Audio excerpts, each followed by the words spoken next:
ದೇವ್ರು ನಿಮ್ಮ ಹತ್ರ ಏನೋ ಹೇಳ್ಬೇಕಂತೆ ಫ್ರೆಂಡು, ಕೇಳಿಸ್ಕೋತೀರಾ? ಬನ್ನಿ ಇಲ್ಲಿ ಕೂತ್ಕೊಳ್ಳಿ, ಕಣ್ಮುಚ್ಚಿ. ಹಾ, ಈಗ ಕೇಳಿಸುತ್ತೆ ನೋಡಿ, ಗಮನ ಕೊಡಿ. ತಡ ಆದ್ರೂ ಎಲ್ಲವೂ ಸರಿಯಾಗಿ ನಡೆಯುತ್ತೆ.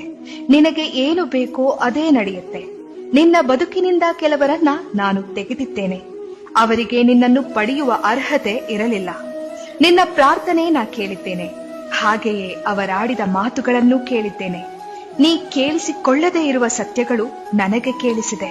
ನಿನ್ನ ಬೆನ್ನ ಹಿಂದೆ ಅವರಾಡಿದ ನಾಟಕ ನೋಡಿದರೆ ಅಥವಾ ಸತ್ಯವೆಲ್ಲ ತಿಳಿದರೆ ನಿನಗಿನ್ನೂ ನೋವಾಗುತ್ತದೆ ಎಂದು ನಿನ್ನನ್ನು ನನ್ನ ದಾರಿಗೆ ಎಳೆಯುತ್ತಿದ್ದೇನೆ. ಕಷ್ಟ, ಅವಮಾನ, ನಿಷ್ಠೂರದ ಮಾತುಗಳೆಲ್ಲವೂ ನಿನ್ನನ್ನು ನಾ ಪರೀಕ್ಷಿಸುತ್ತಿರುವ ವಿಧಾನಗಳು. ಈ 4 ದಿನದ ಕಷ್ಟಗಳೆಲ್ಲ ಬದುಕಲ್ಲ. ತಾಳ್ಮೆಯಿಂದ ಇರು, ನನ್ನಲ್ಲಿ ನಂಬಿಕೆ ಇಡು. ಎಲ್ಲವೂ ಸರಿಯಾದ ಸಮಯಕ್ಕೆ ನಿನ್ನ ಕೈ ಸೇರುತ್ತೆ.